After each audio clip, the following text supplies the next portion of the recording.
Universal public school Khuzdar میں سالانہ golden week مختلف پروگراموں کے ساتھ اختتام پذیر۔ انتظامیہ کا کہنا ہے کہ طلباء میں تعلیم کے ساتھ ساتھ مختلف کھیل اور دیگر اہم غیر نصابی سرگرمیوں کا شوق پیدا کرنے کی غرض سے ان پروگرامات کو منعقد کیا جاتا ہے۔ تقریب کا آغاز قاری ادنا جتہ کی تلاوت کلام پاک سے ہوا۔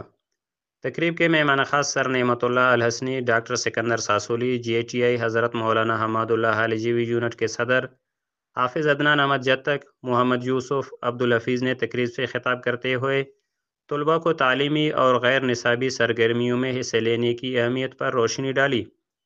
انہوں نے کہا کہ اس گولڈن ویک کا مقصد طلباء کو ان کی تعلیمی اور جسمانی صلاحیتوں کو بہتر بنانے کا موقع فراہم کرنا ہے۔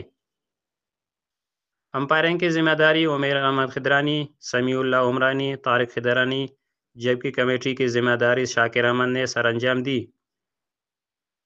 یونیورسل کی ٹیم نے ٹاس جیت کر پہلے بیٹنگ کرنے کا فیصلہ کیا۔ مقررہ 10 اوور میں 68 رنز کا مجموعہ حاصل کیا۔ جواب میں government model high school Khuzdar نے پر اعتماد انداز میں بلے بازی کا آغاز کیا۔ ان کے کھلاڑی عادل عرف ماٹھو نے بہترین کارکردگی کا مظاہرہ کرتے ہوئے چوتھے وکٹ کی شراکت میں اہم کردار ادا کیا۔ یونیورسل پبلک اسکول کی ٹیم کو 6 وکٹوں سے شکست دے کر اپنی ٹیم کی کامیابی کا جشن منایا۔